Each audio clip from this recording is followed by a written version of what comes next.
How do you start to regain your identity back after being with a narcissistic person? How many of you feel like you have lost your identity to an abusive person? Step number one in getting your identity back is to realize that you didn't have a healthy identity prior to being involved with the narcissist. Otherwise, you wouldn't have been involved in a toxic relationship because a healthy identity would not allow you to get involved with a narcissistic person. Let's start there. My name is Kevin, and this is The Royal We. Now, before I continue with this very important message, I want to let you know that I'm here to support you. Down in the description box, you'll find access for one-on-one appointments with me. I do take telephone calls as well as video calls through Zoom, FaceTime, and WhatsApp. So if you need that one-on-one support with somebody who has been through narcissistic abuse and has come out the other side, I am here to support you. Schedule some time with me. I'd love to talk with you. Also, I do have a coaching program. My coaching program is live and in person each and every day, Monday through Friday. Head on down there if you are looking for accountability in this life, to get away from toxic people, to build your brand new life. Get enrolled. I would love to see you in class. Now, we're talking about having a healthy identity in this life. The misconception out there is that being in a toxic relationship, you somehow lose your identity, when the truth is closer to you not having a healthy identity, which has caused you to open up to narcissistically abusive people. And now it's not necessarily your fault that you don't have a healthy identity, and you haven't for a long time. Many of us have had our identities beaten out of us as children with overbearing parents who neglected and ignored the things that we enjoyed, the passions, the purpose, the skills, the things that we are actually good at. No, we're not allowed to do all that stuff. Instead, we're forced to all be crammed into classrooms and by public institutionalized education, where once again, all of our natural God-given talents and abilities and identity is beaten out of us in exchange for regurgitated whatever the hell they want us to learn, so that we can mimic each other and act like one another and cohesively think we're all the same, which we're not. So when you start to question what your identity even was, you have to start from this understanding that there were so many gaping holes in your life prior to the narcissistically abusive person that really you were looking outside of yourself for other people to help you build your life back up and put these broken pieces back together. This is what opened you up to narcissistic abuse, by the way. Somebody comes into your life telling you that you're this, you're that, you're this, you're that. Never once were you looking at who you are saying, wait a minute, are you good for me? This is who I am. I know who I am. Who are you?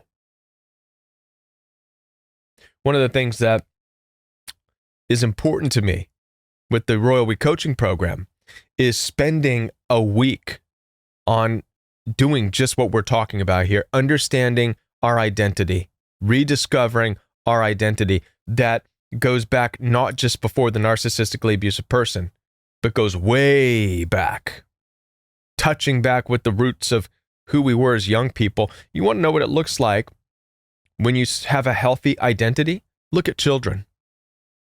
Look at children who run around outside playing, unafraid to get muddy, unafraid to get dirty, unafraid to climb stuff in the house. This is the last place where you and I really had a healthy identity.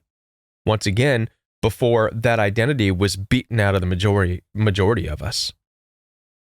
But here's some ideas and some thoughts that I have as to how you can start to regain your identity. Again, you have to detach this identity that you feel you lost. You have to detach that from the narcissistic person.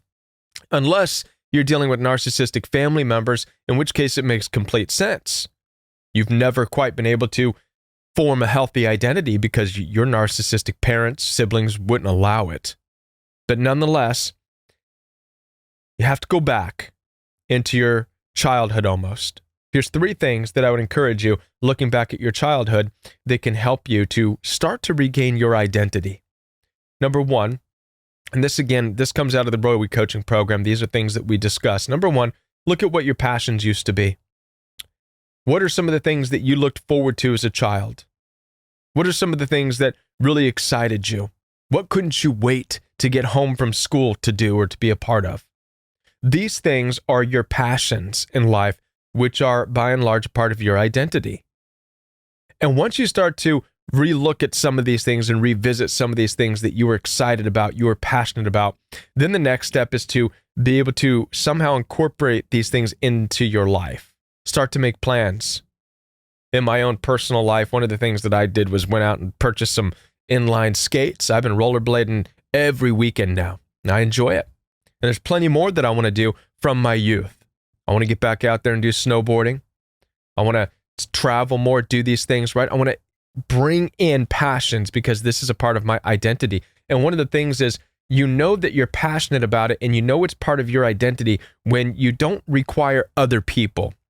In other words, you can do it by yourself and it's just as much fun as it is with other people. This means it's a part of your identity because you identify with that activity on your own. So that's one thing that you can do to start to consider and think about how to rebuild your identity. Number 2 is to look at the skills that you possess in this life. And when we talk about skills that we possess in this life, it's not the things that we wish we were. It's not the things that we imagine and fantasize that we can do. Your skills are things that people have actually told you that you're good at. Your skills typically are when a spotlight is shining on you. And now for many of us, it's difficult when we feel like there's a spotlight shining on us. In fact, many of you might shy away from that, when in reality, it's a skill and you should be embracing it. Oftentimes when there's a spotlight shining on you, when you're getting attention, meaning you're doing something good, it can feel good, but you want to shy away from that spotlight. You don't want to be in that spotlight, but that's part of your identity. When you're living in your identity, when you are doing what you're skilled at, you're going to have a spotlight on you. People are going to take notice. Once again, this goes into what's been beaten out of us as children, being in classrooms and in schools where you're encouraged not to stand out, not to do things you're skilled at, and instead do what you're told. So do you see how you lost your identity, once again, long before you met the narcissistic person? By the time you got to the narcissistic person in your life, you probably didn't have much of a self-identity.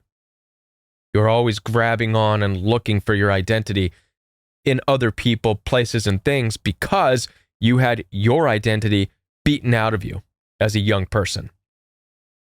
I don't necessarily mean beaten out of you physically, but you know what I mean. Mentally, emotionally, your identity was taken from you, even as a child. So your skills, the things that people have told you you're good at, that spotlight that you've been afraid to stand in, that is your skills. That's part of your identity. And then last but not least, your values.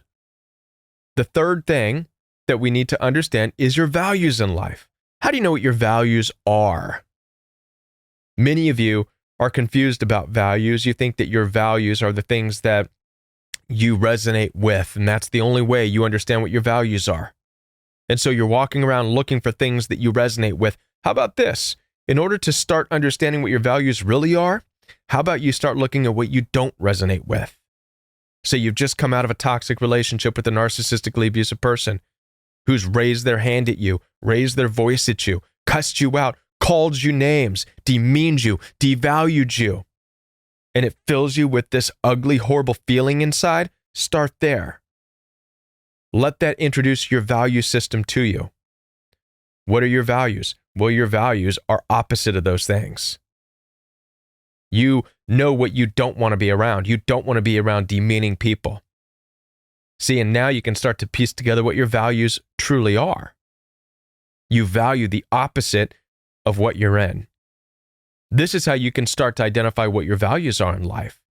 Instead of walking around trying to sort out what you resonate with, start by looking at what you don't resonate with and let that start to determine what your value system is in this life. So there's 3 tips that I've just offered you. Again, this is from the Row Week coaching program. We're spending this week talking about these things.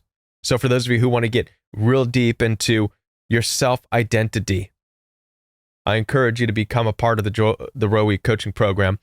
Or also, if you want to get deeper into this just on a personal level, you're welcome to schedule some one-on-one time with me. telephone calls, video calls are available. I'd love to help you out in discovering your identity so that you never have to deal with narcissistically abusive people again. It's your identity and being accepting of who you are in this life that's going to keep narcissistically abusive people out, because you're not going to open up the door to them, because they're going to go against your passions. They're going to go against your values. They're going to go against your skills, and you're not going to tolerate that. I'm here to support you. Schedule some one-on-one time with me, and I'll be back with more videos for you right here on the Royal We. Before I go, check out this video right here. Bye.